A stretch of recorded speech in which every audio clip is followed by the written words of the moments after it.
ஓம் சாந்தி. எல்லோரும் குஷியாக இருக்கிறீங்களா? 14/8/2024 சாக்கார முரளி. பாபா சொல்கிறாங்க, இனிமையான குழந்தைகளே, உங்களுடைய அனாதியான உறவு என்ன தெரியுமா? சகோதர சகோதரர்கள். ஏன்னா அனாதி ரூபம் ஆத்மா தான். ஸோ ஆத்மா பாய் பாய். அதனால தான் அனாதி ஸ்வரூபத்தில் நிலைச்சிருங்க, சகோதரன்ற உணர்வில் இருங்க அப்படிங்கிறார். சரி, அப்படி சாக்காரத்தில் வந்தால் கூட சகோதரன் சகோதரி உறவு. அதனால தான் உங்களுக்குள்ள இச்சையான பார்வை வர வாய்ப்பு கிடையாதுன்றார். அப்படி வந்துச்சுன்னா பிராமண குலத்தின் பேரை கெடுக்கிறீங்க அப்படின்னு சொல்லியிருப்பார் இல்லையா? ஸோ இது நேற்று சமீபமாக முரளியில் கூட வந்திருக்கும். அதை நாம் போட்டிருப்போம். பிரம்மாவுடைய குழந்தையாகாமல் உங்களால் தூய்மையாக இருக்க முடியாதுன்னு சொல்லியிருப்பார். ஏன் அப்படின்னா, அவர் அப்பாவாக நினைக்கும்போது அந்த அப்பா என்னையும் தத்தெடுத்திருக்கிறார், இன்னொரு சகோதரியும் தத்தெடுத்திருக்காருன்னா அண்ணன் தங்கச்சி உறவு வருது இல்லை? இப்போ ஒரு லௌகீகத்தில் ஒரு கோடீஸ்வரர் ஒரு பொண்ணையும் ஒரு பையனையும் தத்தெடுத்தா அவங்க தங்களுக்குள்ளே இச்சையாக பார்ப்பாங்களா? அப்படி பார்த்தா அது எவ்வளோ குலத்திற்கு களங்கம். அதை தான் பாபா சொல்கிறார். அதனால் பிரம்மாவுடைய குழந்தைன்றதுனால உங்களுக்குள்ள கிரிமினல் பார்வை இருக்க முடியாது, இருக்கக்கூடாது, இல்லை இருக்க முடியாதுன்றார். அப்படி இருந்துச்சுன்னா நீங்கள் பிரம்மாவுடைய குழந்தை கிடையாது. குலத்திற்கு பேரை கெடுப்பவர்கள், சத்குருக்கு நிந்தனை செய்கிறவங்க உயர்ந்த பதவி அடைய முடியாது அப்படின்னு பாபா சொல்கிறார். ஸோ சிவபாபாவுடைய குழந்தைனாலும் சகோதர சகோதரர்கள், பிரம்மாவுடைய குழந்தைனாலும் சகோதர சகோதரிகள். ஸோ வேறு எந்த உறவும் இருக்க முடியாது. உண்மையிலே என் அக்கா கிட்ட பேசுகிறேன், என் அண்ணா கிட்ட பேசுகிறேன், அந்த உணர்வில் பேசணும். ஆத்மான்னு பார்க்குறது ஒரு பக்கம், இன்னொன்று அந்த ஆன்மீக அன்பும் இருக்கணும். உடல் ரீதியாக அக்காவை நினைத்தாலே, சகோதரியை நினைத்தாலே காமம் வராது அப்படின்னும் பொழுது, இங்கே ஆத்ம ரீதியாக நினைக்கும்போது எப்படி வரும்? ஸோ இதையெல்லாம் நம்ம சிந்தனை பண்ண ஒருவரை பார்க்கும்போது இவங்க எனக்கு சகோதரி, இதுவும் இல்லாமல் உண்மையிலே சகோதரியாகவும் முன் ஜென்மத்தில் பிறந்திருக்கலாம். ஸோ அப்படியெல்லாம் எடுத்துகிட்டு வரணும். கேள்வி, அஷ்டரத்தினங்கள் தான் வெற்றி ரத்தினங்கள். யார் அப்படி ஆகிறாங்க? அவங்களுடைய மதிப்பு என்ன? யாருடைய மனதில் கிரிமினல் எண்ணங்கள் வரதே இல்லையோ, யாருடைய கண்கள் முற்றிலும் தூய்மையான பார்வை கொண்டதாக மாறுதோ, அவங்க தான் அஷ்டரத்தினங்களாக ஆகிறாங்க. கரெக்டாக சொல்லணுன்னா காமத்தை வென்றவர்கள் தான் அஷ்டரத்தினம் இல்லையா? ஏன்னா காமத்தை வென்றுட்டாலே நீங்கள் எல்லாத்தையும் வென்ற மாதிரி தான். ஸோ அப்போ ஆத்மாவில் மட்டும் கவனம் இருக்கணும். காமம் சம்மந்தப்பட்ட எண்ணமோ அல்லது வேறு எந்த வெறுப்பு, பற்று, இந்த மாதிரி எதுவுமே இல்லாமல் பரிசுத்தமாக பார்க்கிறது. உங்கள் குழந்தையை பார்ப்பது போலவே அனைவரையும் பார்க்கறது. உங்கள் சகோதரன் சகோதரியை பார்க்குற மாதிரி அதே உள்ளுணர்வோடு மற்றவரை பார்க்கறது. அவங்க தான் அஷ்டரத்தினம் ஆக முடியும். ஏன்னா அவங்களுக்கு யாரை பார்த்தாலும் கிரிமினல் எண்ணம் வராது. காரணம், அவங்க உடலை பார்ப்பது கிடையாது. அவங்களுடைய பார்வை தூய்மையாக இருக்கும். காரணம், அவங்க ஆத்மாவைத்தான் பார்க்குறாங்க. அவங்க தான் கர்மாதீத்த நிலையும் அடையிறாங்க. ஸோ அவங்களுடைய மதிப்பு எந்த அளவுக்கு உயர்ந்தது அந்த அஷ்டரத்தினங்களுடைய மதிப்பு அப்படின்னா, ஒருவருக்கு நேரம் சரியில்லைன்னா அஷ்டரத்தின மோதிரத்தை அணிய வைக்கிறாங்க. உங்களுடைய நினைவு தான் அந்த அஷ்டரத்தின மோதிரம். ஸோ மற்றவர்களுடைய தோஷத்தையே நீக்கக்கூடியது அப்படின்னா உங்களுடைய மதிப்பு என்னன்னு தெரிஞ்சுக்கோங்க. ஏன்னா அந்த மோதிரத்தை அணிந்தால் உங்களுடைய தோஷமெல்லாம் போயிடும். குறிப்பாக வடநாட்டில் இது ரொம்ப ஃபேமஸ். அந்த பக்தி சேனல்லாம் நம்ம பார்க்கலாம். யார் அஷ்டரத்தினங்களாக ஆகிறாங்களோ அவங்களுக்கு எப்போவுமே நான் சகோதரனோடு பேசிகிட்டு இருக்கிறேன், நாங்கள் சகோதர ஆத்மாக்கள் அப்படின்ற விழிப்புணர்வு வெளிப்பட்ட ரூபத்தில் இருக்கும். ஏன்னா அவங்க விசால புத்தி, பரந்த புத்தி, தொலைநோக்கு பார்வை கொண்டவர்களாக இருப்பாங்க. ஏன் தொலைநோக்கு பார்வைன்னு பாபா சொல்கிறார் இல்லையா? அடுத்தடுத்த ஜென்மம் இல்லையா? இப்போ இருக்கக்கூடிய ஜென்மத்தில் பெண்ணாக இருப்பாங்க, அடுத்த ஜென்மத்தில் ஆணாக இருப்பாங்க. ஸோ அதை நினைக்கும் பொழுது எப்படி இச்சை வரும், காமம் வரும். ஸோ அப்போ இவ்வளவோ நடித்தது அந்த ஒளிப்புள்ளின்ற உணர்வும் இருக்கும். அதனால தான் எப்போவும் சகோதரன், என்னுடைய சகோதரன் இப்போ பெண் உடலில் பாகத்தை நடிக்கிறான், அடுத்தது ஆண் உடலில் நடிக்கிறான் அப்படின்ற உணர்வு சதா இருக்கும். ஸோ இது புத்தியில் எப்போவுமே ஞாபகம் இருக்கிறவங்க தான் அஷ்டரத்தினங்களாக மாறுறாங்க. ஓம் சாந்தி. ஆன்மீக குழந்தைகளுக்கு உங்களுடைய பேர் என்னன்னு தெரியும் தானே? ஏன்னா நம்மளுடைய பேர் பிராமணர்கள். எத்தனை பிரம்மகுமார் பிரம்மா குமாரிகள் இருக்கிறீங்க அப்படின்னு என்ன அர்த்தம்? பிரம்மாவினால் தத்தெடுக்கப்பட்ட குழந்தைகள்னு நிரூபணமாகுது. ஏன்னா ஒருத்தருக்கு இத்தனை குழந்தை பிறக்க முடியாது இல்லையா? ஸோ அந்த ஒரு தந்தை சிவபாபாவுடைய தத்தெடுக்கப்பட்ட குழந்தைகள் நீங்கள் எல்லோரும். பிரம்மா மூலமாக தத்தெடுக்கிறதுனால பிரம்மகுமார் பிரம்மகுமாரிகள் அப்படின்னு நம்முடைய பேர். நிறைய குழந்தைகள் இருக்கிறாங்க.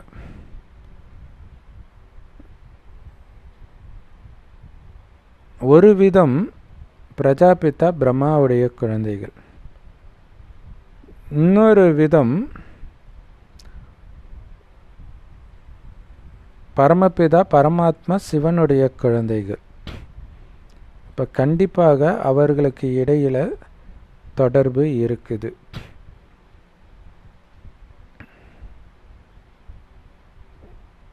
அப்படின்னா ரெண்டு விதமான குழந்தைகள்னால் வெவ்வேறு ஆட்கள் கிடையாது. ஒரே நபரே ஆத்மாவாக பார்க்கும்போது சிவபாபாவுடைய குழந்தை, உடலாக பார்க்கும்போது பிரம்மா பாபாவுடைய குழந்தை. அதான் பாபா சொல்கிறாரு, சிவபாபாவுக்கு ஆன்மீக குழந்தை, அதாவது ஆத்மா குழந்தை. பிரம்மா பாபாவுக்கு உடல் தேகதாரி குழந்தைகள். ஸோ அப்போ ரெண்டு பேருக்குமே நம்ம குழந்தை ஆகிறோம். ஸோ அப்போ சிவனுடைய குழந்தைகள் அப்படிங்கிற ரீதியில் பார்த்தா நம்ம எல்லோரும் சகோதர சகோதரர்கள். பிரம்மாவுடைய குழந்தை அப்படின்னு பார்த்தீங்கன்னா சாக்காரத்தில் வந்துடுறோம், உடலில் வந்துடுறோம். அப்போ சாக்கார சகோதர சகோதரிகள். இப்போ சகோதர சகோதரிகளுக்கு இடையில் ஒரு பொழுதும் கிரிமினல் உறவு, கள்ளத்தொடர்பு இருக்காது. ஸோ கள்ளத்தொடர்புன்றது காமம் சார்ந்த எல்லா தொடர்பையும் தான் குறிக்குது. அது கணவன் மனைவிக்கு இடையில் இருந்தாலும் சரி. ஸோ அந்த மாதிரி கிரிமினல் உறவு இருக்காது, தவறான தொடர்பு இருக்க முடியாது. நீங்கள் எல்லோரையும் சகோதரன் சகோதரிகளாக மாற்றிடுறீங்க. அதனால் தூய்மையான பந்தனம் உருவாகிடுது. கிரிமினல் பார்வையை இருக்கிறது கிடையாதுன்னு உங்களை பற்றி சொல்கிறாங்க. இந்த ஒரே ஒரு பிறவி மட்டும் இப்படி தூய்மையான பார்வை இருக்கிறதுனால எதிர்கால 21 பிறவிக்கும் உங்களுக்கு கிரிமினல் பார்வையே இருக்காது. மற்றபடி சொர்க்கத்தில் உங்களை சகோதரன் சகோதரியாக நினைக்க மாட்டீங்க, ஆனால் தானாகவே தூய்மையாக இருப்பீங்க. அது எப்படி புரிஞ்சிக்கலான்னா, நம்ம சின்ன வயசில் நாம் ஒன்றும் எல்லோரும் சகோதரன் சகோதரியாக நினைக்கல, அதே நேரத்தில் இச்சையாக பார்க்கறதும் கிடையாது. அந்த மாதிரி குழந்தைகள் மாதிரி பரிசுத்தமாக இருப்பாங்க சொர்க்கத்தில் ஆண்களும் பெண்களும். அங்கே நீங்கள் மகாராஜா மகாராணி மாதிரி இருப்பீங்க. இருப்பதிலேயே மிக மங்களகரமான சங்கம யுகத்தில் நாம் இருக்கிறோம். ஏன் மிக மங்களகரமான சங்கம யுகம்? ஏன்னா இங்கே மட்டும்தான் நாம் எல்லோரையும் சகோதரன் சகோதரியாக உள்ளன்போடு பார்க்குறோம், உள்ளுணர்வோடு பார்க்குறோம். அதனால்தான் இது மங்களகரமான யுகம். எப்படி இங்கே சொந்த சகோதரியையே இச்சையாக பார்க்கக்கூடிய கலியுகத்தில் மனைவியை கூட சகோதரி மாதிரி சகோதரி உள்ளுணர்வில் பார்க்கக்கூடியதுனால தான் உங்களை மிக உயர்ந்த பிராமணர்கள். அப்படி மாற்றக்கூடிய இந்த யுகத்தை மிக உயர்ந்த சங்கம யுகம்னு சொல்லப்படுது. பிரஜாபிதா பிரம்மான்ற பேர் இருக்குது, ஆனால் அவர் எப்போ இருந்தாருன்னு உலகத்திற்கு தெரியாது. நாம் மங்களகரமான சங்கம யுகத்தின் பிரம்மகுமார் குமாரிகள்னு புரிஞ்சுக்கிட்டோம். இது மதம் கிடையாது, இதுதான் புரிஞ்சுக்கணும். ஸோ இப்போ குரான் பற்றி குரான் கிளாஸும் நம்ம எடுக்கிறோம் இல்லையா, அதை எடுக்கும் பொழுது இன்னொரு சகோதரர் கேட்டார், பிரம்மகுமாரி ஆகாமல் உங்களால் காமத்தை வெல்ல முடியாதுன்னும் போது அது எப்படி ஒரு இயக்கத்தில் வந்தால் தான் முடியுமா அப்படின்னு கேட்டார். அதுதான் சொல்கிறோம், இது மதமும் கிடையாது, இயக்கமும் கிடையாது, குடும்பத்தில் வந்தால் தானே நீங்கள் சகோதரன் சகோதரியாக பார்க்க முடியும். இப்போ உலகத்தையே குடும்பமாக நினைக்கும்போது தானே நீங்கள் சகோதரன் சகோதரியாக பார்க்க முடியும். அப்போ பிரம்மாதான் உலகத்திற்கே ஆதிபிதா அப்படின்னா அவருடைய நேரடி குழந்தை ஆகும்பொழுது தானே எல்லோரையும் நீங்கள் அப்படி பார்க்க முடியும். அப்படி பார்த்தா தானே காமத்தை வெல்ல முடியும் அப்படின்னு பாபாவே சொல்லியிருக்கிறார். ஸோ இந்த உயர்ந்த பிராமண குலத்தை பாபா ஸ்தாபனை பண்ணுறார். நாம் பிரம்மகுமார் குமாரிகள், பிரஜாபிதா பிரம்மாவுடைய குழந்தைகள் கண்டிப்பாக அப்படின்னு நம்ம சொல்கிறோம். இது எல்லாருக்கும் ஆச்சரியமாக இருக்குது, எப்படி இவங்க பிரம்மாவுக்கு குழந்தை ஆனாங்க அப்படின்ட்டு.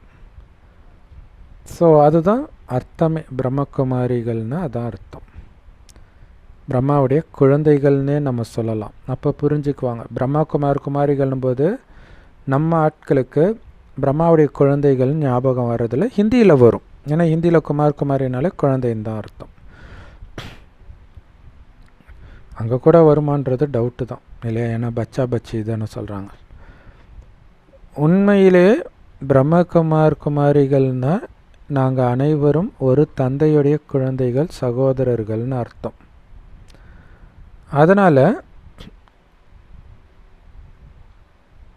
நாம் அவரால் தத்தெடுக்கப்பட்டிருக்கிறோன்னு சொல்ல மாட்டோம். ஏன்னா அனாதியாகவே ஆத்மாக்கள் அவருடைய குழந்தைகள் தான். நீங்கள் பிரம்மகுமார் குமாரி ஆனாலும் சரி, ஆகாட்டினாலும் சரி, பிரம்மா மூலமாக தத்தெடுக்கப்படுறோம். சிவனுக்கு நாம் எப்போவுமே குழந்தை தான் அனாதியாக. ஏன்னா எல்லா ஆத்மாவுக்கும் அவர் பரமாத்மா தான் குழந்தை, அவரைத்தான் பரமபிதான்னு சொல்கிறோம். அந்த பரம அப்படிங்கிற வார்த்தை வேறு யாருக்கும் கொடுக்க முடியாது. சுப்ரீம் சோல் சொல்கிறோம் இல்லையா, அது பரமாத்மாவை தவிர யாருக்கும் கொடுக்க முடியாது. ஏன் அவரை மட்டும் பரம்னா நான் மிக உயர்ந்தவர் ஏன் அப்படி சொல்கிறோம்? ஏன்னா அவர் தான் முற்றிலும் தூய்மையானவர், தூய்மையானவரைத்தானே உயர்ந்தவர்னு சொல்ல முடியும். அவரை விட உயர்ந்தவர் யாருமே இல்லைன்னு அர்த்தம். மற்றபடி எல்லாருமே தூய்மையாக தான் இருக்கிறாங்கன்னெலாம் நாம் சொல்ல மாட்டோம். சங்கமிகத்தில் தான் தூய்மையை கற்றுக்கிறோம், தாரணை பண்ணுறோம் பாபா கிட்ட இருந்து, எப்பவும் தூய்மையாக இருக்கிறவர்கிட்ட இருந்து. எங்கே கற்றுக்கிறோம்? மிக உயர்ந்த சங்கம யுகத்தில். அதனால தான் சங்கம யுகத்தில் வசிப்பவர்களாக இருக்கிறோம். எப்படி கலியுகவாசி சத்தியுகவாசின்னு சொல்கிறோமோ அந்த மாதிரி நாம் உயர்ந்த சங்கம யுகவாசியாக இருக்கிறோம். நிறைய மனிதர்களுக்கு தங்க யுகத்தை பற்றியும் இரும்பு யுகத்தை பற்றியும் தெரியும். யாருக்காவது தொலைநோக்கு பார்வை, விசால புத்தி இருந்துச்சுன்னா கலியுகத்திற்கும் கீழான கலியுகத்திற்கும் மிக உயர்ந்த சத்தியுகத்திற்கும் இடையில் கண்டிப்பாக ஒரு சங்கம யுகம் இருந்திருக்கும். அங்கே தான் கீழானவர்கள் உயர்ந்தவர்களாக மாற்றம் அடைந்திருப்பார்கள்ன்றதை புரிஞ்சுக்குவாங்க. ஸோ அதுக்கு விசால புத்தி வேணும். வேதங்களில் யுகம் யுகமாக கடவுள் வருவதாக சொல்லிட்டாங்க. அப்படிலாம் நான் வர்றது கிடையாது. கல்பத்தின் சங்கமத்தில் மட்டுமே வருகிறேன், அது மட்டுமே மிக உயர்ந்த சங்கம யுகம். அந்த மிக உயர்ந்த சங்கமயுக பிராமா குமார் குமாரிகள் நாம் இப்போ தங்க யுகத்திலும் இல்லை, இரும்பு யுகத்திலும் இல்லை, மாறாக இடையில் இருக்கக்கூடிய வைரத்துக்கு சமமான சங்கமயுகத்தில் இருக்கிறோம். சங்கமயுகம் முடிந்தவுடன் கண்டிப்பாக தங்க யுகம் வந்தே தீரணும், சத்தியுகம். அங்கே போகிறதுக்காகத்தான் நம்ம முயற்சி பண்ணுறோம். தூய்மையாகாமல் யாரும் அங்கே போகவே முடியாது. தூய்மையாகிறதுனா என்ன அர்த்தம்? ஆத்மான்ற உணர்வை தவிர வேறு எந்த நினைவும் இல்லாமல் போகிறது. இந்த நேரத்தில் தூய்மையாகிறதுக்குத்தான் நீங்கள் முயற்சி பண்ணுறீங்க. எல்லோரும் தூய்மையாக இருக்கிறது கிடையாது. ஸோ தூய்மையாகிறதுக்கு முயற்சி பண்ணுறோம் அப்படின்னாலே இங்கே தூய்மையாக இல்லைன்னு தானே அர்த்தம். யாருமே இங்கே தூய்மை கிடையாது, எல்லாம் அழுக்காக தான் இருக்கிறாங்க. பாபா குழந்தைகளும் எல்லோரும் தூய்மைன்னு சொல்ல முடியாது, நிறைய பேர் அழுக்காக தான் இருக்கிறீங்கன்றார். போக போக விழுந்துடுறீங்க காமத்தில். பிறகு தெரியாமல் போய் முரளி கேட்குறீங்க, ஞான அமிர்தத்தை குடிக்கிறீங்க. யார் இந்த அமிர்தத்தை விட்டுட்டு காமன்ற விஷத்தை குடிக்கிறாங்களோ அவங்களுக்கு இங்கே வருவதற்கு அனுமதி கிடையாது. கொஞ்ச நேரத்துக்கு இல்லை, சென்டரில் வந்துட்டு இருக்கிறவங்க திருமணம் ஆயிட்டாங்கன்னா 1 வருஷத்துக்கு சென்டருக்கு வரமாட்டாங்க. ஸோ அதுக்குள்ளே அவங்க எப்படியாவது காமத்தை வென்று தூய்மையாக இருந்தால் தான் வருவாங்க. ஏன்னா அவங்களுக்கே மனசாட்சி உறுத்தும்.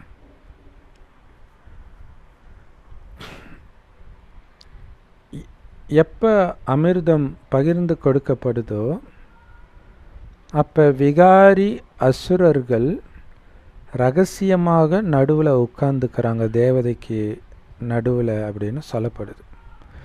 எங்கே வரும் அப்படின்னா, பார்க்கடலை கடைந்து அந்த அமிர்தத்தை எடுத்து அசுரர்களுக்கும் தேவதைகளுக்கும் பிரித்து கொடுக்கும் பொழுது இந்த ராகுக்கு அது தேவதைகளுக்கு மட்டும்தான் கொடுக்குறாங்கன்றதை கண்டுபிடிச்சிட்டு தேவதை மாதிரி வேஷம் போட்டு போய் உட்காந்துக்குவோம். அதுதான் பாபா சொல்கிறாரு, இங்கே தூய்மையாக இருந்தால் தான் ஞானத்தை கொடுக்குறாங்கன்னு தெரிஞ்சுக்கிட்டு தூய்மையாக இருக்கிறேன்னு போய் சொல்லிட்டு உட்காந்துக்கிறாங்கன்றார். ஸோ அந்த மாதிரி அழுக்கானவர்கள் இந்த இந்திர சபையில் உட்கார்ந்தாங்கன்னா அவங்க சபிக்கப்பட்டவர்கள் ஆவாங்க. ஸோ அதுதான் ஒரு கதை கூட இருக்குது. தேவதை ஒரு விகாரி மனிதனை தங்களுடைய கூட்டத்துக்கு அழைச்சிட்டு வந்ததாக.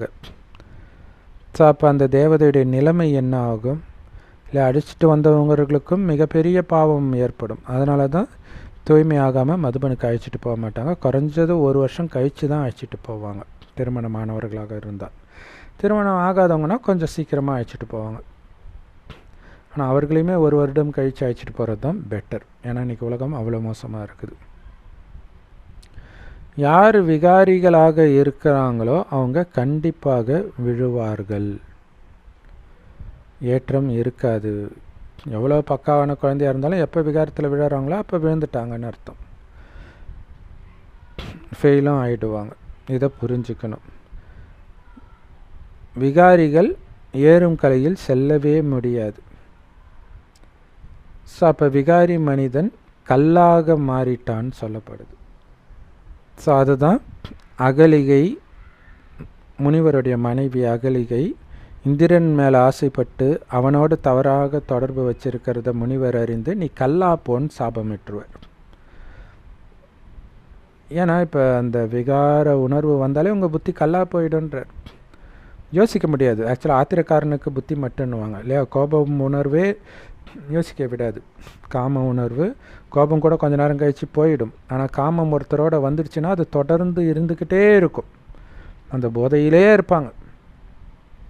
மிகப்பெரிய தண்டனை கிடைக்கிற வரைக்கும் மனைவிக்கு தெரியாமல் இருக்கிறோம், கணவனுக்கு தெரியாமல் இருக்கிறோம் நினச்சிக்கிட்டே இருப்பாங்க. ஆனால் இவங்களுக்கு தெரியும்னு கூட அவங்களால கண்டுபிடிக்க முடியாத நிலைக்கு போயிடுவாங்க.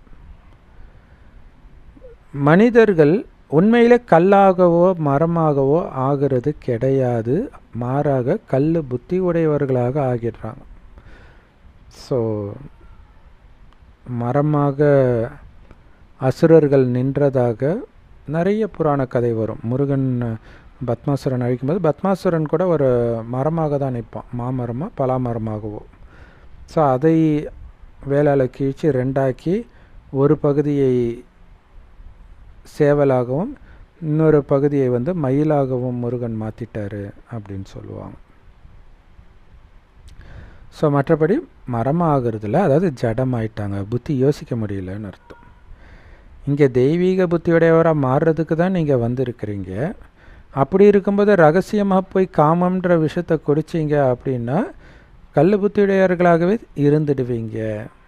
ஏன்னா ஆல்ரெடி அப்படி தான் இருந்தீங்க. அதனால் காமத்தை விடணும், ரொம்ப ரொம்ப முக்கியன்றதை ஞாபகப்படுத்திக்கிட்டே இருக்கிறார். ஸோ பாபா குழந்தையாகி குறிப்பாக அந்த தூய்மைக்கு பிரச்சனை வருது கணவன் மூலமாக, மனைவி மூலமாக, அப்பயும் அவங்களுக்கு டிம்கி கொடுத்து ஓரளவுக்கு தூய்மையாகவே இருக்க முடிகிறவங்களுக்கு எப்போல்லாம் தூய்மை இழக்கிறாங்களோ அவங்களுக்கு க்ளீனாக தெரியும், அப்படியே மைண்டு பிளாங்க் ஆகிடும். அந்த ஒரு தூய்மையாக இருக்கும்போது இருக்கக்கூடிய சந்தோஷம், அந்த மைண்ட் அப்படியே லேசாக எந்த பாரமும் எந்த குப்பையும் இல்லாமல் இருக்கிறது, டக்குன்னு குப்பை தொட்டியாக நம்ம மாறிட்ட மாதிரி ஒரு உணர்வு வந்துடும். ஸோ அதுதான் பாபா சொல்கிறார், கல் புத்தியுடையவர்களாக மாறிடுவாங்க. அதுக்கப்புறம் ஞானம் போதையை கொடுக்காது அவங்களுக்கு. இன்னும் இது நம்புகிற மாதிரியாக இருக்குது, இதில் என்ன இருக்குது, சொன்னதே தான் சொல்கிறாங்க, க்ளீனாக தெரிஞ்சுக்கலாம். அவங்க காமம் சம்மந்தப்பட்ட ஏதோ ஒரு விஷயத்தில் எண்ணம் சொல் செயலால் மூழ்கிட்டு இருக்கிறாங்கன்ட்டு. பாபா இங்கே உங்களுக்கு நேரடியாக புரிய வைக்கிறார். மற்றபடி வேத சாஸ்திரங்கள் எழுதுனது மனிதர்கள் அதை படிக்கட்டும்ன்ட்டு அங்கே ஒன்றும் நேரடியாக சொல்லலை.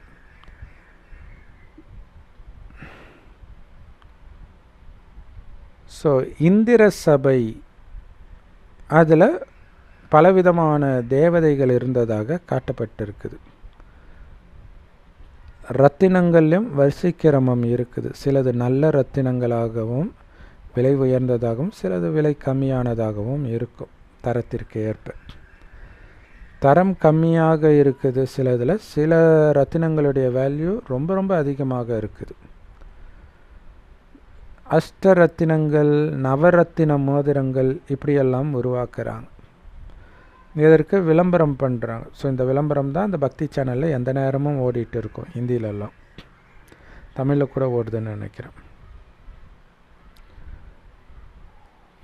அது வெறும் ரத்தினம் தான், அதுக்கு அவ்வளோ விளம்பரம் பண்ணுறாங்க. ரத்தினத்தை போட்டால் தோஷம் போயிடும், இது போயிடும். எப்படி போகும்? அது ஒரு ஜட ரத்தினம் தானே.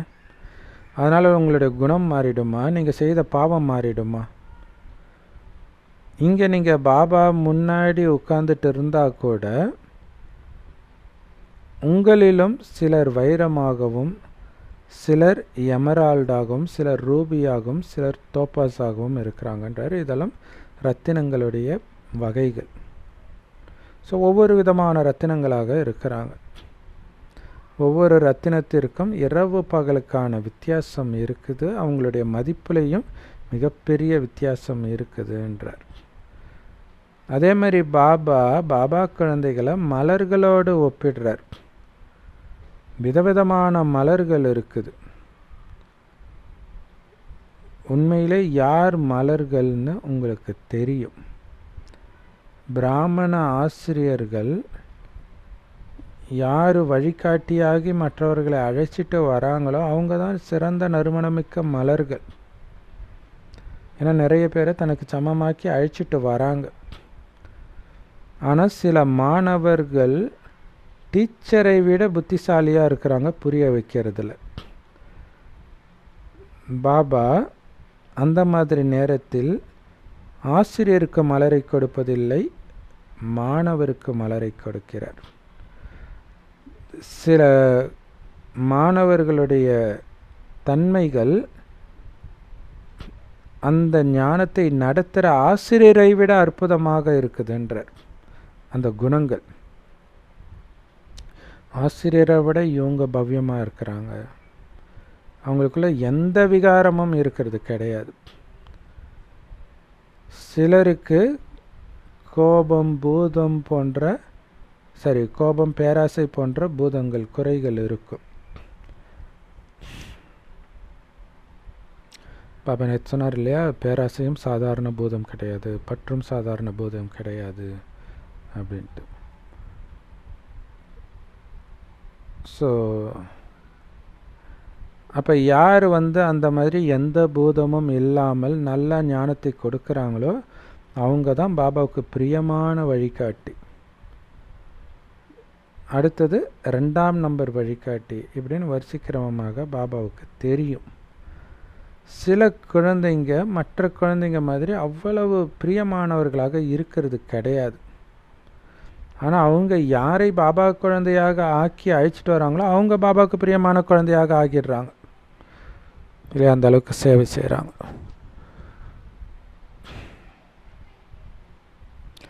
ஏன்னா ஞானத்தை சொல்லிக் கொடுக்குறவங்களே மாயின் பிடியில் சிக்கி விகாரத்தில் விழுவுறதும் நடந்துட்டு தான் இருக்குது.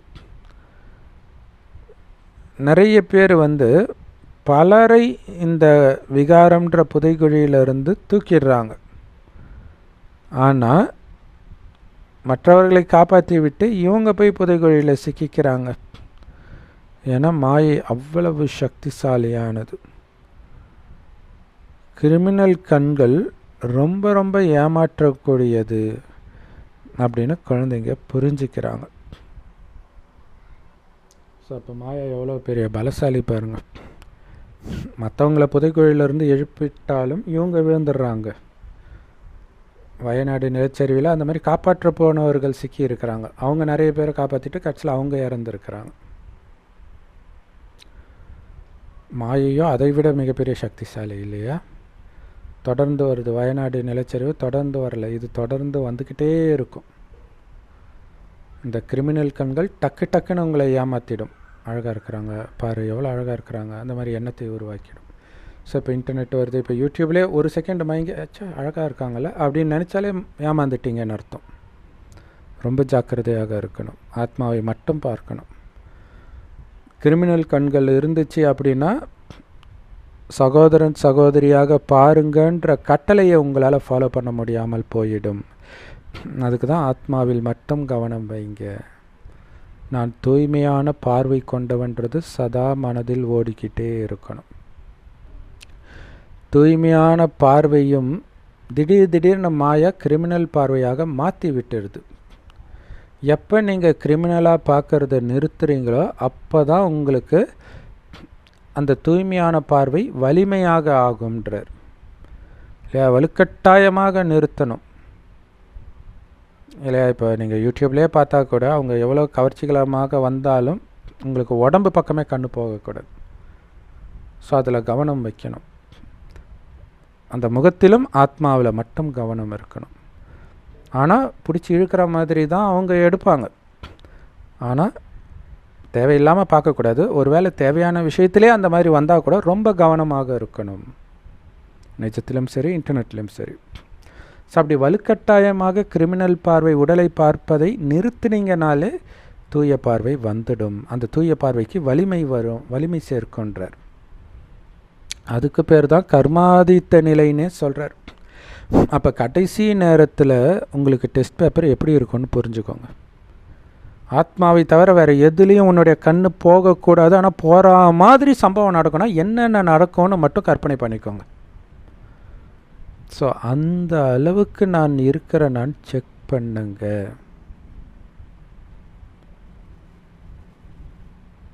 ஸோ இப்போவே வெளிநாடுகள்லாம் ட்ரெஸ் இல்லாமல் போகிறது எங்கள் உரிமை, இப்படியெல்லாம் போராட்டம் நடந்துகிட்டு இருக்குது. இதெல்லாம் கடைசியில் சர்வசாதாரணமாக நடக்கிறதுக்கான வாய்ப்பு அதிகம். ஸோ அப்போவும் உங்களுடைய கவனம் ஆத்மாவில் இருக்கணும். ஏன்னா அது கடைசி டெஸ்ட் பேப்பராக இருக்கலாம். ரொம்ப கவனமாக இருக்கணும். இப்போவே என்னுடைய கடைசி நொடி கீழே இந்த பூமிக்கே வரக்கூடாது. சூக்ஷ்மதனத்திலே பறந்துக்கிட்டே இருங்கன்றார் புத்தியினால். எங்கே உட்கார வச்சாலும் உட்காருவேன்னு சொன்னீங்களே, நான் எப்போ உங்களுக்கு பூமிக்கு உட்கார சொன்னேன்? சூக்ஷ்மதனத்தில் தானே உட்கார சொன்னேன்னு பாபா கேட்குறார். கணவன் மனைவி ஒன்றாக வாழ்ந்தாலும் விகார பார்வையே இருக்கக்கூடாதுன்றார். உங்கள் கணவன் தானே, உங்கள் மனைவி தானே அப்படின்னு பார்வை உடம்பு பக்கம் போகக்கூடாது. ஆத்மாவை தவிர எங்கேயும் போகக்கூடாது. கவனம் அந்த அளவுக்கு வைக்கணும். ஏன்னா வீட்டில் இருக்கக்கூடிய கணவன் மனைவி நீங்கள் ஆத்மாவாக பார்க்க ஏன்னா மற்ற ஆணை ஆத்மாவை பார்க்கணும் ட்ரை பண்ணிங்கன்னா நீங்கள் விழுறதுக்கு வாய்ப்பு இருக்குது ஆரம்பத்தில். பட்டு உங்கள் மனைவி கணவனை பார்க்குறது ஈஸி தான், ஏன்னா பெருசாக ஈர்ப்பு இருக்காது. ஆனால் அதுலேயும் நல்ல அந்த ஆத்மா தான் பார்க்குது, ஆத்மா தான் பேசுது. அந்த பயிற்சி பக்காவாக ஆக்கிக்கிட்டே இருக்கணும். விகாரத்தின் சின்ன அம்சம் கூட இருக்கக்கூடாது. எண்ணத்தில் கூட ஸ்லைட்டாக கூட இழையோடுறதுன்றாங்களே, அப்படி கூட எண்ணம் வரக்கூடாதுன்றார். இங்கே நீங்கள் சகோதரன் சகோதரி உங்களுக்கு இடையில் ஞான வால் இருக்கணும் எப்போவுமே. இது சகோதரின்ற ஞானம், சகோதர ஆத்மான்ற ஞானம் இருக்கணும். ஸோ நான் தூய்மையாக இருப்பேன்னு உறுதியாக சத்தியம் பண்ணணும். பீஷ்ம பிதாமகர் சொல்கிறாரு, சத்திரியன் வாக்கை மீறுவது அவனுடைய சுவாசத்தை விடுறது மாதிரி, அதாவது இறக்கிறதுக்கு சமம். அவனுடைய பிராணன் வெளியேறுவதும் வாக்கை மீறுவதும் ஒன்றுன்றார். என்ன சத்தியம் பண்ணியிருப்பார்? பிரம்மச்சரிய விரதம். ஸோ அந்த பீஷ்ம பிதாமகர் நாம தான். இருந்தாலும் சிலர் என்ன எழுதுகிறாங்க, பாபா பிடிச்சி இழுக்குது பாபா அப்படின்னு சொல்கிறாங்க. இல்லை, குறிப்பாக சிட்டி சைடுலலாம் பார்த்திங்கன்னா அவங்க போடுற ட்ரெஸ்ஸே அவ்வளோ கவர்ச்சியாக இருக்கும். இன்னும் எங்களுடைய நிலை அந்தளவுக்கு பக்காவாகலை. ஆகலைன்னு கடைசி வரைக்கும் சொல்லிட்டு இருப்பியா, கடைசியில் இதை விட மோசமாக இருக்குமே, அப்போ என்ன பண்ணுவேன்? இப்போ ஓரின சேர்க்கை எங்களுடைய உரிமை, என்ன என் உடல், என் ஆடை, என் இஷ்டம், கடைசியில் நிர்வாணமாக இருக்கிறது எங்களுடைய உரிமைன்னு நிற்பாங்க. அப்படியே அவங்க நிஜத்தில் நிற்காட்டினா கூட அப்படி ஒரு காட்சியாவது கிடைக்கும். கனவுல கூட தூய்மை இழக்கக்கூடாதுன்றாரு. அப்படின்னு அர்த்தம், கனவுல கூட ஆத்மாவில் தான் உங்கள் கவனம் இருக்கணும், உடலில் வரக்கூடாது. ஆபாசமான கனவு வந்தாலும்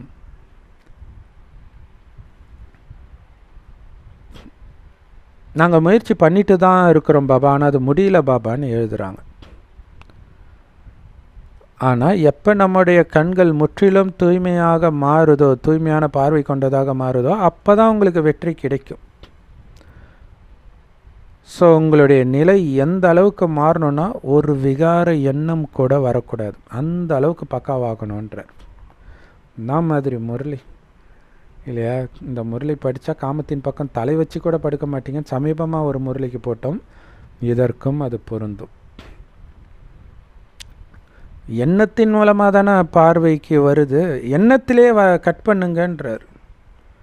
வேற எண்ணமே இருக்கக்கூடாது. அப்போ அதை ஆத்மா சகோதரன், ஆத்மா சகோதரன், அது மைண்டுக்குள்ளே ஓடிக்கிட்டே இருக்கணும். அதே மாதிரி நான் ஆத்மா ஒளியாக இருக்கிறேன், சொர்க்கத்திலேருந்து நான் வந்திருக்கிறேன், அது ஞாபகம் இருக்கணும். சூக்ஷ்மாதனத்திலேருந்து வந்திருக்கிறேன், பரந்தாமத்திலேருந்து வந்திருக்கிறேன், எனக்கும் கலியுகத்துக்கும் சம்மந்தம் கிடையாது, இங்கே இருக்கிறவங்கள அழைச்சிட்டு போகிறதுக்கு வந்திருக்கிறேன், அவ்வளோதான். ஸோ எல்லோரையும் அழைச்சிட்டு போகிற யமன் நாம தான் இல்லையா. ஸோ அப்போ எதை அழைச்சிட்டு போதும்? ஆத்மாவை தானே அழைச்சிட்டு போகும். அப்போ ஆத்மாவை தானே நீங்கள் பார்க்கணும். ஸோ அதுதான் ஆத்ம பலம்ன்றது, ஆத்மாவை மட்டும் பார்க்கறது. இதுதான் கர்மாதித்த நிலை, ஒரு துளி விகார எண்ணம் கூட வராத நிலை. குழந்தையாக பிறக்கும் பொழுது அந்த நிலை இருக்கும், அப்புறம் வளர வளர அது போயிடும் இல்லையா. இப்போ அந்த நிலையை பெரியவங்களாக இருக்கும்போதே உங்களுக்கு இருக்கணும். இதுதான் நம்முடைய லட்சியம். ஸோ அற்புதமான வெற்றி மாலை உருவாக்கப்படுது. அஷ்டரத்தினங்களின் மாலையும் இருக்குது. நிறைய குழந்தைகள் இருக்கிறாங்க. ஸோ சூரிய வம்ச சந்திர வம்சம் இங்கே ஸ்தாபனை செய்யப்படுது. ஸோ அதில் 33 கோடி தேவதைகள் வந்துடுறாங்க இல்லையா. அதில் வெறும் 8 ரத்தினங்கள் தான் மதிப்போடு ஃபுல்லாக பாஸ் ஆகி ஸ்காலர்ஷிப் அடைகிறாங்க, அதாவது உயர்ந்த பதவி அடைகிறாங்க. ஸோ அதே மாதிரி நவரத்தின மோதிரம் உருவாக்கும் பொழுது 8 ரத்தினங்களை சுற்றி வச்சு நடுவில் சிவனை வைப்பாங்க. சிவன் தான் வைரம், அவர் தான் நம்மை ரத்தினமாக மாற்றுறார். மனிதர்களுக்கு ஏதாவது கெட்ட நேரம், தோஷம் இதெல்லாம் நடக்குது அப்படின்னா அஷ்டரத்தினத்தின் மோதிரத்தை அணிஞ்சுக்குவாங்க. இந்த நேரத்தில் பாரதத்தின் மீது எல்லோருக்கும் ராகதிசை தான் படிஞ்சிருக்குது. முதல்ல விருக்ஷபதியின் திசை அமர்ந்தது சத்யுக திரேதாயுகத்தில், அல்லது பிரகஸ்பதி திசை. அப்போ நீங்கள் தங்கயுக தேவதைகளாக முழு உலகத்தையும் ஆட்சி செஞ்சுட்டு இருந்தீங்க, அமைதியும் ஆனந்தமுமாக. பிறகு துவாபர யுகத்தில் இருந்து தான் இந்த ராகு திசை உங்கள் மேலே வர ஆரம்பித்தது. ஆனால் இதுக்கு முன்னாடி பிரகஸ்பதி திசையில் இருந்தவன் தான் நான்ன்றதை இப்போ புரிஞ்சுக்கிட்டோம். இப்போ மீண்டும் அவர் வந்துட்டார். அவருடைய பேர் விருக்ஷபதி. சுருக்கமாக அவரை குரு பகவான் அப்படின்னு சொல்கிறோம். கண்டிப்பாக குரு பகவானுடைய திசை நமக்கு இருந்தது சொர்க்கத்தின் எஜமானராக சத்யுக திரேதாயுகத்தில் இருக்கும் பொழுது. ஆனால் இப்போ எல்லார் மேலேயும் ராகு திசை தான் இருக்குது. எல்லோரும் சோழி மாதிரி ஒன்றுத்துக்கும் உதவாதவர்களாக மாறிட்டாங்க. இதை நீங்களே புரிஞ்சிக்க முடியும் இல்லையா? இதுக்கு விளக்கம் கொடுக்க தேவையில்லை. உலகம் அப்படி தான் இருக்குதுன்னு உங்களுக்கு தெரியும். ஸோ அதனால் இதுக்கு நீங்கள் டவுட்டு கேட்க வேண்டிய அவசியமே கிடையாது. மனிதர்கள் குருமார்கள் கிட்ட கேட்குறாங்கன்னா இந்த குறிப்பிட்ட எக்ஸாமை பாஸ் ஆவனா அப்படின்ட்டு. அதே மாதிரி இங்கே கூட சிலர் பாபா கிட்ட கேட்குறாங்க, பாபா நான் பாஸ் ஆகிடுவேனா? பாபா சொல்கிறாரு, இப்படி தீவிர வேகத்தில் நீ முயற்சி பண்ணிக்கிட்டே இருந்தால் தொடர்ந்து ஏன் பாஸ் ஆக மாட்டா? கண்டிப்பாக ஆவ. மாயா ரொம்ப ரொம்ப சக்திசாலி. பலவிதமான புயல்களை எடுத்துகிட்டு வருது. இந்த நேரத்தில் நீங்கள் நன்றாக முன்னேறிக்கிட்டு இருக்கணும். ஆனால் நிறைய புயல்கள் வந்தால் என்ன பண்ணுவீங்க?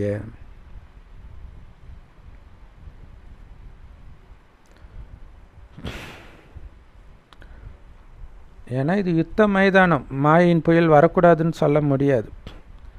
பாபா எப்படி கேரண்டி கொடுப்பார்? யுத்த மைதானத்தில் எதிரி வரதானே செய்வான். இப்போ நீங்கள் தான் அலர்ட்டாக இருக்கணும். அப்படி அலர்ட் பண்ணுற விஷயத்தை தான் பாபா முரளியில் சொல்லிகிட்டு இருக்கிறார். இதுக்கு முன்னாடி மாலை உருவாக்கப்பட்டுட்டு இருந்தது. அதாவது பாபாவே வந்து இவங்க ஃபஸ்ட்டு இவங்க செகண்டுன்னு மாலையை உருவாக்குனாராம் ரேங்க்கு கொடுத்து. ஆனால் பாபா யாரை 2வது இடத்துலையும் 3வது இடத்துலையும் வச்சுருந்தாரோ அவங்களே பாபா விட்டு போயிட்டாங்க. முற்றிலும் முள்ளாக மாறிட்டாங்க. அதனால தான் பாபா சொல்கிறாரு, பிராமணர்களின் மாலை உருவாக்க முடியாது. நீங்கள் இப்போ யுத்த மைதானத்தில் இருக்கிறீங்க. இன்னைக்கு பிராமணனாக இருக்கிற ஒருத்தர் நாளைக்கு சூத்ரனாக மாறிடுறார். எப்போ காம விகாரத்தில் ஈடுபடுறாங்களோ அப்போ அவங்க சூத்ரர் ஆகிடுறாங்க. அப்போ அவங்க தலையில் ராகு திசை தான் படியுது.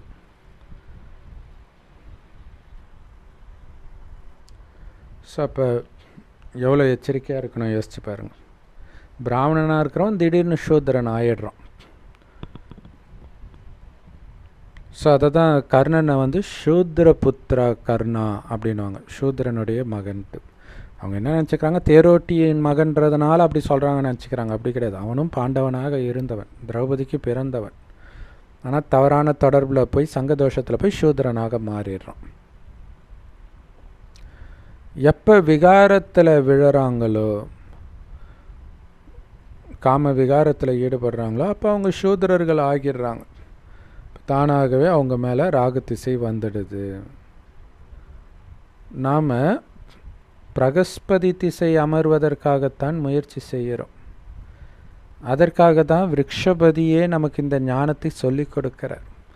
இதோடைய நினைவாக தான் சிவன் கோயிலில் குரு பகவான் மரத்துக்கு அடியில் சப்த ரிஷிகளுக்கு ஞானத்தை கொடுத்ததாக சொல்லப்பட்டிருக்கும். அது இப்போ பாபா இந்த விருக்ஷபதியின் தலைவன் அந்த விருட்சத்தின் ஞானத்தை நமக்கு சொல்லிக் கொடுக்கிறார்.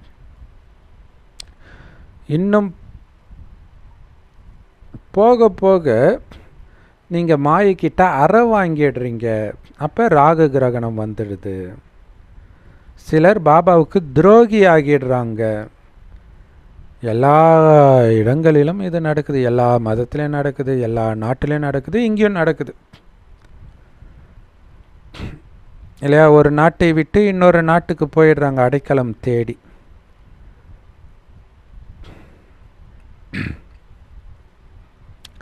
ஸோ அப்போ அடைக்கலம் கொடுக்குறவன் சும்மா கொடுக்க மாட்டான். அதனால் அவங்களுக்கு ஏதாவது பயன் இருக்குதான்னு பார்த்து தான் கொடுப்போம். ஸோ இப்போ உதாரணத்துக்கு பங்களாதேஷுடைய பிரதமர் இங்கே வந்தாங்க, ஷேக் ஹசீனா. தற்காலிகமாக அடைக்கலம் கொடுத்துச்சே தவிர நிரந்தரமாக கொடுக்கல. ஏன்னா அவங்களுக்கு அடைக்கலம் கொடுக்கறதுனால நமக்கு தான் பிரச்சனை. ஏன்னா பங்களாதேஷில் எல்லோரும் ஆன்டி இண்டியன்ஸாக, இந்தியர்களுக்கு எதிரானவர்களாக இருக்கிறாங்க. அப்போ அவங்க எதிர்க்கும் வெறுக்கும் ஒரு தலைவருக்கு இங்கே அடைக்கலம் கொடுத்தா அது இன்னும் நிலைமையை மோசமாக்கிடும். அது இல்லாமல் அதன் மூலமாக எதிரிகள் ஊடுருவாங்க. ஏன்னா பங்களாதேஷ் இந்தியாவுக்குள்ளே சொறி வச்ச மாதிரி தானே இருக்குது. ஸோ அங்கே அமெரிக்காவோ சைனாவோ மிலிட்ரி பேஸ் எடுத்துகிட்டு வந்தால் என்ன ஆகும் நம்ம நிலமை? ஸோ அதனால் அவங்களுக்கு உதவியாக இருந்தால், தேவையாக இருந்தால் மட்டுமே அடைக்கலம் கொடுப்பாங்க. நிறைய பேர் அந்த மாதிரி துரோகிகளாக ஆகிடுறாங்க. ஏரோப்ளேனை எடுத்துகிட்டு வேறு நாட்டுக்கு ஓட்டிகிட்டு போயிடுறாங்க. ஸோ அந்த மாதிரி ஆப்கானிஸ்தானில் இந்தியாவோட பிளெயினை எடுத்துகிட்டு போனாங்க. அது ஆக்சுவலாக நடுவில் தீவிரவாதிகளும் அதுக்குள்ளே வந்துருக்குறாங்க. சாதாரண பேசஞ்சர் மாதிரி டக்குன்னு ஹைஜாக் பண்ணிட்டு போயிடுறாங்க.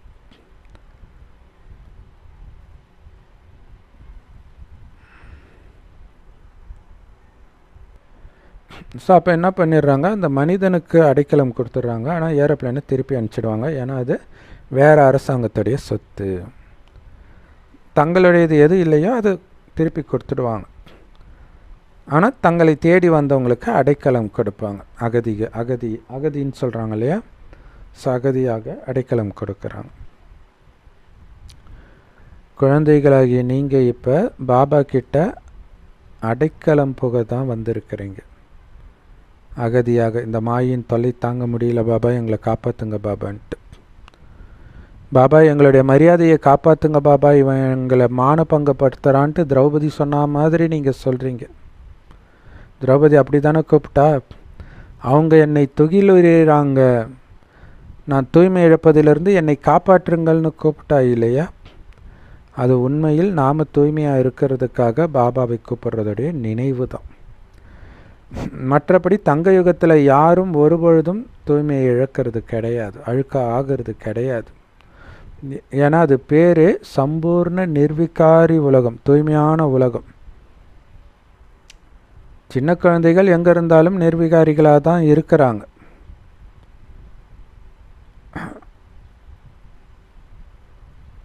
ஆனால் சொர்க்கத்தில் குடும்பத்தில் இருந்துக்கிட்டே கணவன் மனைவி கூட தூய்மையாக தான் இருப்பாங்க,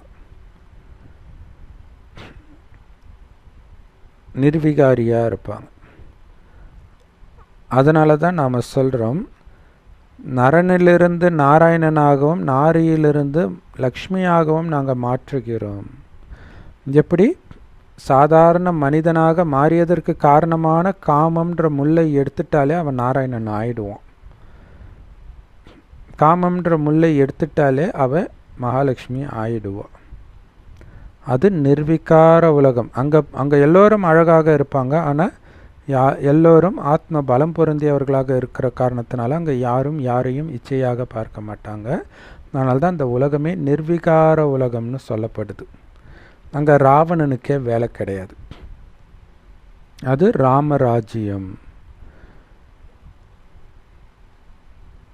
சிவபாபாவைத்தான் அங்கே ராமர்னு சொல்லப்படுது. திரேதாயுகத்தின் ராமரை சொல்கிறது கிடையாது. ராம்னு பேரை ஜபிக்கிறதுடைய அர்த்தம் அப்பாவை நினைவு செய்கிறாங்கன்னு அர்த்தம். ஏன்னா ராம்னு ஜபிக்கும் பொழுது திரேதாயுக சாக்காரி ராமர் அவங்களுடைய நினைவில் வரமாட்டார். மாறாக நிராகார தந்தை சிவபாபா தான் அவங்களுடைய புத்தியில் வருவார்.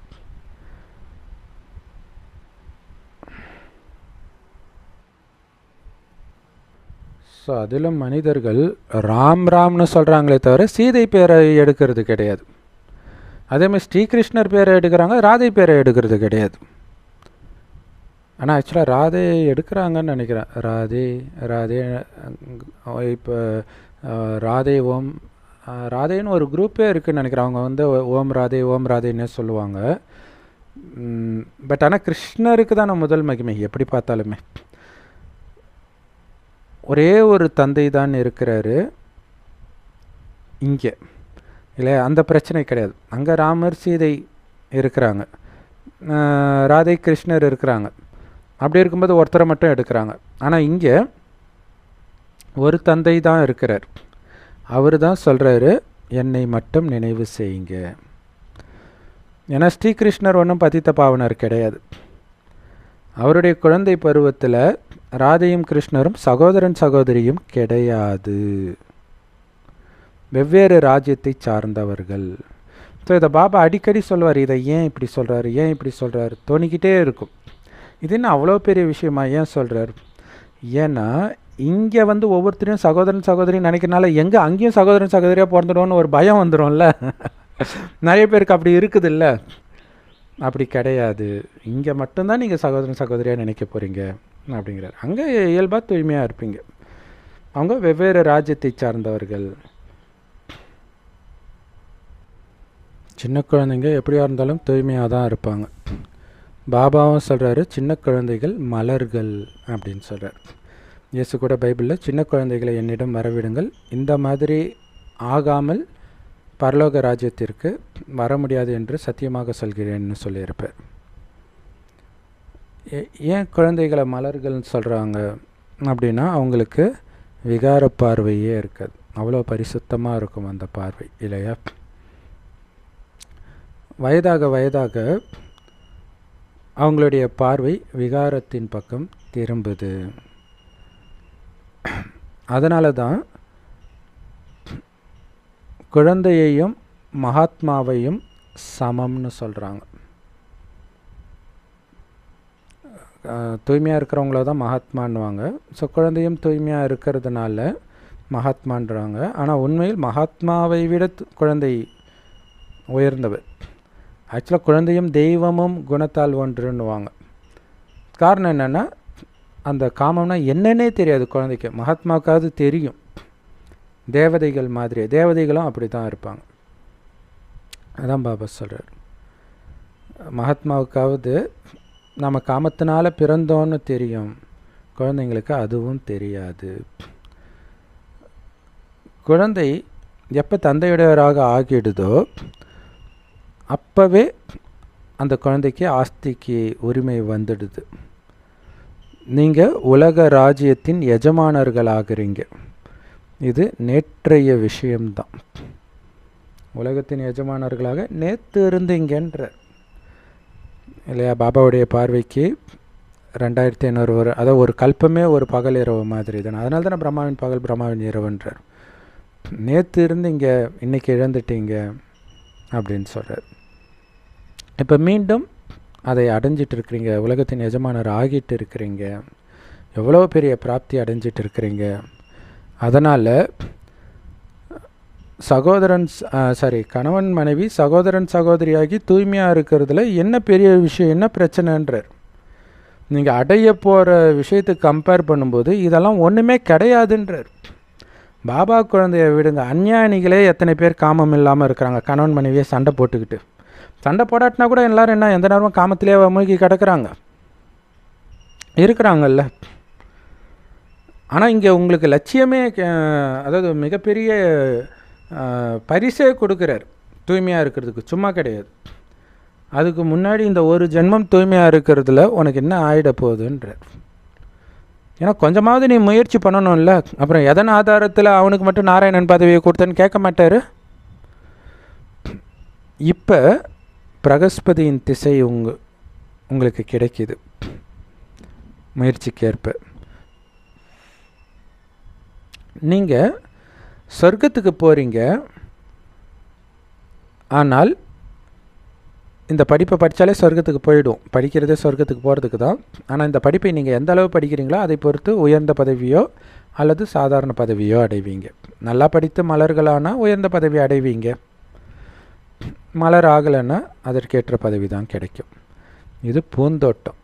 முள்ளாவே இருக்கிறீங்களா, மலர் ஆகிறீங்களா? முள்ளு காட்ட தான் அவர் மலர் தோட்டமாக மாற்றுறார். ஸோ உங்கள் முயற்சிக்கு ஏற்ப தான் பதவியும் கிடைக்கிது. அந்த மாதிரி தெய்வீக குணங்கள்ன்ற நறுமணம் மிக்க மலர்கள் ஆகணும்னா கடுமையான முயற்சி பண்ணணும். முயற்சின்றதே கவனம் வைக்கிறது தான். ஒரு விஷயம் கூட சாதாரணமாக இருக்கக்கூடாது. விகாரமாக எதிர்மறையாக கூட இல்லை, சாதாரணமாக கூட இருக்கக்கூடாதுன்ற. அப்படியே நாராயணனே பார்க்குற மாதிரி இருக்கணும். அந்த மாதிரி மலர்கள் ஆகுங்கள். அந்த மாதிரி முயற்சி கவனம் வைத்தால்தான் அந்த மாதிரி மலராக நீங்கள் ஆக முடியுன்றார். அதனால தான் பாபா மலர்களை எடுத்துகிட்டு வர்றார் குழந்தைங்களை காட்ட. இந்த மாதிரி நீ ஆகணும். இப்போ சமீபமாக கூட குழந்தைகளை மலரை பார்க்குறேன்றார். ஸோ மலர்களாக குழந்தைங்க மாறி இருக்கிறாங்கன்ட்டு. பலவிதமான மலர்கள் தோட்டத்தில் இருக்கும். தங்க யுகத்தை மலர்களின் தோட்டம்னு சொல்கிறோம். மற்றபடி இதுவோ முட்களின் காடாக இருக்குது. இப்போ நீங்கள் முள்ளிலிருந்து மலராக ஆகிறதுக்காக முயற்சி பண்ணிட்டு இருக்கிறீங்க. மீண்டும் சொர்க்கமாக மாறப்போகுது. ஸோ ஒருவரை ஒருவர் முள்ளாக குத்துவதிலிருந்து உங்களை பாதுகாத்துக்கிறதுக்காகத்தான் நீங்கள் இப்போ முயற்சி பண்ணுறீங்க இல்லையா? முள்ளா குத்தி தான் பிரச்சனையே. ஆக்சுவலாக ஒரு பாட்டு கூட வந்தது டி ராஜேந்தர் படத்தில், முள்ளாக குத்தக்கூடாது ரோஜா பூவி அப்படின்ட்டு ஏதோ வரும். ஸோ அப்போ காமம் மிகப்பெரிய எதிரி அப்படிங்கிறதுக்கு அதுவே ஒரு உதாரணம் அந்த பாட்டு. ஸோ காமத்தினால அந்த மனம் சலனப்படுது இல்லையா, அதுவே ஒரு துக்கம்தான். ஸோ அப்படி கூட நீங்கள் முள்ளாக, ஏன்னா அதுதான் பெரிய முள்ளுன்றார், காமம் தான். ஸோ அதுக்கு நீங்கள் முயற்சி பண்ணணும் இல்லையா? உங்களை பார்த்தாலே கையெடுத்து கும்பிட்ற மாதிரி இருக்கணுமே தவிர மனம் சலனம் ஆகக்கூடாது. அந்த அன்னை தெரசாவை பார்த்தா என்ன உணர்வு வருதோ அந்த மாதிரி உணர்வு தான் வரணும் உங்களை பார்க்கும்போது. எந்த அளவுக்கு ஒருத்தர் முயற்சி பண்ணுறாரோ அந்த அளவுக்கு வெற்றியாளர்களாக மாறிடுவீங்க. இங்கே முக்கியமான விஷயமே காமம்தான், வேறு ஒன்றும் கிடையாது. காமத்தை வெல்வதன் மூலமாக தான் உலகத்துக்கே எஜமானர் ஆகுறீங்க. காமத்தையே ஜெயிச்சிட்டிங்கன்னா மற்றதெல்லாம் அது என்ன மனம் தடுமாற்றம் தான். இப்போ கோபம் வருதுன்னா திடீர்னு கோபம் வரும். திடீர்னு அவங்க சொல்கிற ஒரு வார்த்தையோ பண்ணுற ஒரு விஷயமோ பிடிக்காமல் கோபம் வரும். அந்த திடீர்னு மனம் கண்ட்ரோலை மீறி போகுது பார்த்தீங்களா? அது எங்கே இருந்து பழக்கமாகுதுன்னா காமத்திலேருந்து பழக்கமாகுது. இல்லை அழகானவங்களை போகும்போதெல்லாம் மனம் அப்படி சலனமாகும் போதெல்லாம் அது என்னென்னா ஆட்டம் காணுது மனம். அப்படி ஆட்டம் காணும்பொழுது தான் கோபமும் திடீர்னு வருது. ஸோ அதனால தான் நீங்கள் நல்லா பார்த்தீங்கன்னா அந்த ஆப்போசிட் செக்ஸ் அட்ராக்ஷன் வந்த பிறகு தான் குழந்தைங்களுக்கு கோபமே வர ஆரம்பிக்கும். அப்போ இப்போ குழந்தைங்களுக்கே கோபம் வருதுன்னா அப்போ நீங்கள் புரிஞ்சிக்கலாம், காமத்திலையும் குழந்தைங்க விழ ஆரம்பிச்சிட்டாங்க, அட்லீஸ்ட்டு அந்த சலனமாவது ஆக ஆரம்பிச்சிடுச்சு அப்படின்ட்டு. அதை வெல்வதன் மூலமாக தான் நீங்கள் உலகத்தை வென்றவர் ஆகிறீங்க. ஸோ இது எல்லாம் இந்த முயற்சி, குழந்தைங்களுடைய முயற்சியை பொறுத்து தான் எல்லாமே இருக்குது. புதியவர்கள் நிறைய முயற்சி பண்ணணும். புதியவர்கள் மட்டும் இல்லை, இளையவர்கள், குறிப்பாக இளையவர்கள் அதிக முயற்சி பண்ணணும். வயதானவர்களுக்கு அந்த அளவுக்கு அவங்க பெருசாக பாதிக்கப்பட மாட்டாங்க. ஆனால் அப்பயும் இப்போ அப்படி இருக்கிறாங்க, அது வேறு விஷயம். ஸோ ரெண்டு அர்த்தத்துலேயும் வருது, வயதானவர்கள் இளையவர்கள் அப்படின்னும் வருது. இன்னொன்று புது பாபா குழந்தை பழைய பாபா குழந்தை அப்படின்னு இருக்குது. புது பாபா குழந்தை இப்போ சமீபமாக யாரோ கேட்டிருந்தாங்க, ரொம்ப கஷ்டமாக இருக்குது, காமம் கோபத்தையும் கேட்டிருந்தார். காமத்தை கூட நான் ஜெயிச்சிட்டேன், கோபத்தை ஜெயிக்க முடியல அப்படின்னு கேட்டிருந்தார். ஸோ அப்போ புதுசாக வரவங்களுக்கு முயற்சி அதிகமாக இருக்கும். பழையவர்களுக்கு முயற்சி பண்ணி பண்ணி பக்காவானதுனால கொஞ்சம் ஸ்லைட்டாக இன்னும் அதில் கவனம் கொடுக்கணும் அப்படின்னும் அர்த்தம் வருது. அல்லது வயதானவர்கள் இளையவர்கள் அப்படியும் எடுத்துக்கலாம். வயதானவர்கள் பெரும்பாலும் குறிப்பாக பெண்கள் இல்லையா, ஆண்கள் வயதானாலும் புத்தி ஆசை நரைச்சலம் மீசை நரைச்சலம் ஆசை நரைக்கலை அப்படின்லாம் சொல்லுவாங்க. பட் பெண்கள் இயல்பாகவே அந்த வயதாகும்போது அந்த காம உணர்வு அதெல்லாம் போயிடுது. பட் இருந்தாலும் மனசுக்குள்ளே எங்கேயோ ஸ்லைட்டாக ஒளிஞ்சிட்டு இருக்கும், அதையும் நீக்கிறதுக்கு முயற்சி பண்ணணும். யார் வானப்பிரஸ்த நிலையில் இருக்கிறாங்களோ அவங்க இன்னும் கொஞ்சம் முயற்சி பண்ணாலே போதும் அப்படிங்கிறார் இல்லையா. ரொம்ப ரொம்ப படுத்த படுக்கையாக இருக்கிறாங்களே அவங்க உயிர் பிரிஞ்சால் போதும் தான் நினைப்பாங்க, அவங்க காமத்தை பற்றிலாம் நினைக்க மாட்டாங்க. ஸோ இருந்தாலும் ஸ்லைட்டாக இருக்கும். ஸோ அதுலேயும் கவனம் கொடுத்து ஆத்மான்னு பார்க்கணும், பாபாவை நினைக்கணும், இதில் கவனம் கொடுக்கணும். அதே மாதிரி சின்ன குழந்தைங்க கூட கொஞ்சம் முயற்சி பண்ணாலே போதுன்றார். பெரிய ரகசியத்தை இன்றைக்கி சொல்கிறார் பாபா இல்லையா? ஏன்னா சின்ன குழந்தைங்களும் காமத்தில் விழுந்திருக்க மாட்டாங்க, ஸ்லைட்டாக முயற்சி பண்ணாலே. ஏன்னா செம சூப்பர் இல்லையா? குழந்தைங்க காமம்னா என்னென்னே வரலை, விழவே இல்லை, விழுந்து ஏந்திரிக்கிறது தான் கஷ்டம். அவங்க விழவே இல்லைன்னா விழாமல் இருக்கணுன்றதில் மட்டும் கவனம் வச்சாலே போதும். ஏற்கனவே விழுந்து ஏந்திச்சவங்களுக்கு அதை பற்றிய எண்ணங்கள் மீண்டும் மீண்டும் மீண்டும் வரும், உடல் ரீதியாகவும் உந்துதல் இருக்கும். இது எதுவுமே குழந்தைங்களுக்கு இருக்காது. ஸோ ஸ்லைட்டாக பாபா நினைவிலே இருந்தாலே போதும். உலக ராஜ்யத்தின் ஆஸ்தியை நீங்கள் அடைஞ்சிட்டு இருக்கிறீங்க.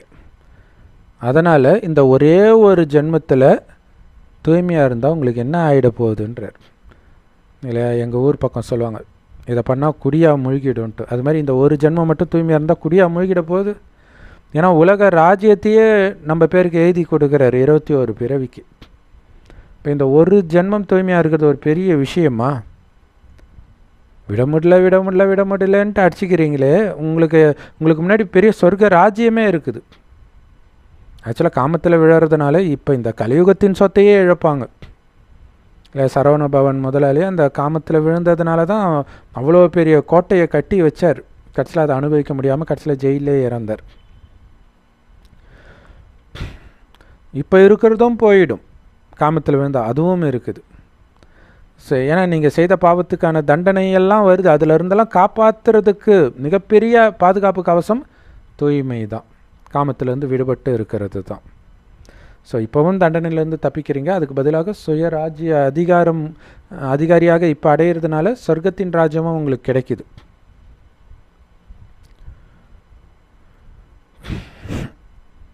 ஸோ அந்த ராஜ்யத்தை அடையிறதுக்காக இந்த ஒரு பிறவி மட்டும் தூய்மையாக இருந்தால் என்ன பெரிய விஷயம்? ஸோ அந்த மாதிரி யார் பிறந்ததுலேருந்து இறக்கும் வரை தூய்மையாக இருக்கிறாங்களோ அவங்கள பால பிரம்மச்சாரி அப்படின்னு சொல்லுவாங்க.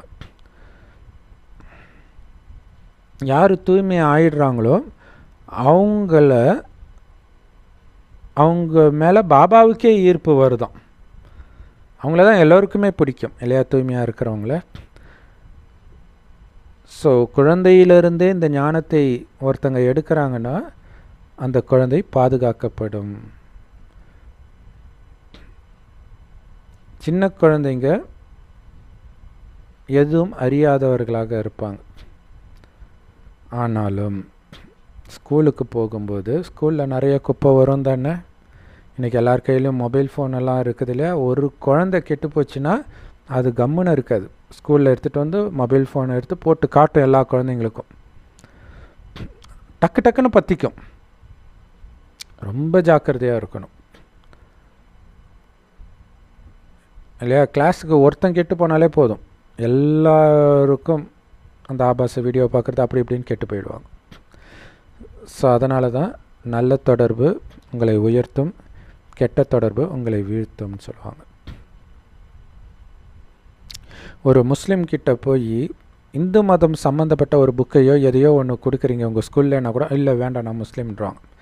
கிறிஸ்டின் கிட்ட கொடுத்தாலும் இல்லை நான் கிறிஸ்டின் வாங்க. ஆபாச படத்தை கொடுங்க, எல்லா மதத்துக்காரனுங்களும் பார்ப்பானுங்க. சாத்தான் எவ்வளோ பவர் பார்த்தீங்களா? சாத்தானுக்கு தான் மதம் கிடையாது. பாபா சொல்கிறாரு,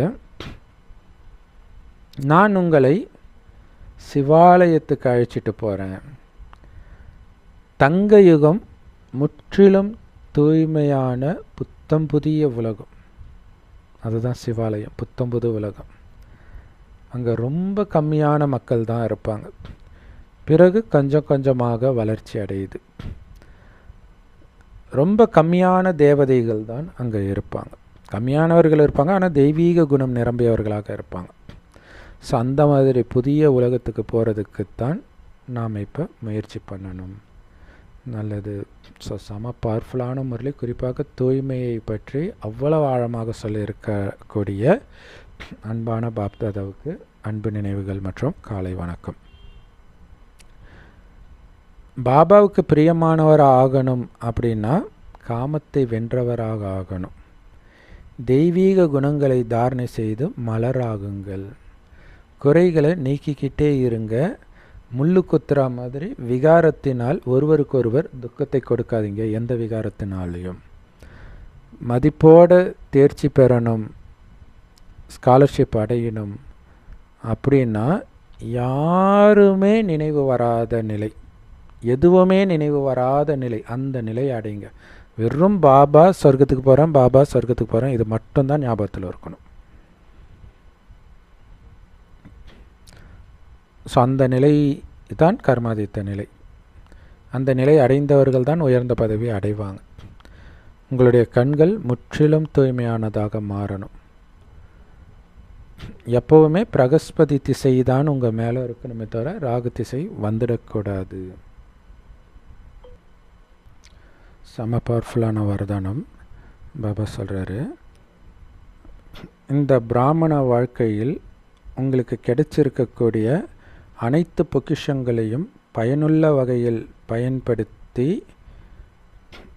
நிரந்தரமாக அனைத்து பிராப்திகளால் நிரம்பிய திருப்தி மணி ஆகுங்கள். அதற்கு விளக்கம், பிராமண வாழ்க்கையில் நீங்கள் அடைஞ்சதிலே மிகப்பெரிய பொக்கிஷம் எது தெரியுமா? திருப்தியாக இருக்கிறது தான். அந்த திருப்தின்ற சக்தியில் எல்லா சக்தியும் அடக்கன்றார் இல்லையா? திருப்தியாக இருந்தால் தானாகவே அமைதியாக தான் இருப்பீங்க, அன்பாக தான் இருப்பீங்க, தூய்மையாக தான் இருப்பீங்க. அதனால தான் மிகப்பெரிய பொக்கிஷம் திருப்தி. என்ன ஆனாலும் நான் திருப்தியாக இருக்கிறேன். ஸோ எங்கே எல்லா பிராப்திகளும் இருக்குதோ அவங்க தான் திருப்தியாக இருப்பாங்க இல்லையா? அவனுக்கு என்னப்பா எல்லாமே இருக்குது, திருப்தியாக இருக்கிறான்னுவாங்க. ஸோ அதனால் திருப்தி எங்கே இருக்குதோ அங்கே எல்லாமே இருக்குதுன்னு அர்த்தம். ஸோ எல்லாம் இருக்கிறவங்க திருப்தியாக இருப்பாங்க, திருப்தி இருக்கிற இடத்துல எல்லாமே இருக்குது. ஸோ பாபா ஏன் இந்த வார்த்தை விளையாட்டு சொல்கிறாருன்றதை இப்போ புரிஞ்சுக்குவீங்க. யார் திருப்தியின் மணியாக இருக்கிறாங்களோ அவங்க அனைத்து பிராப்திகளின் சொரூபமாக இருப்பாங்கன்றார்.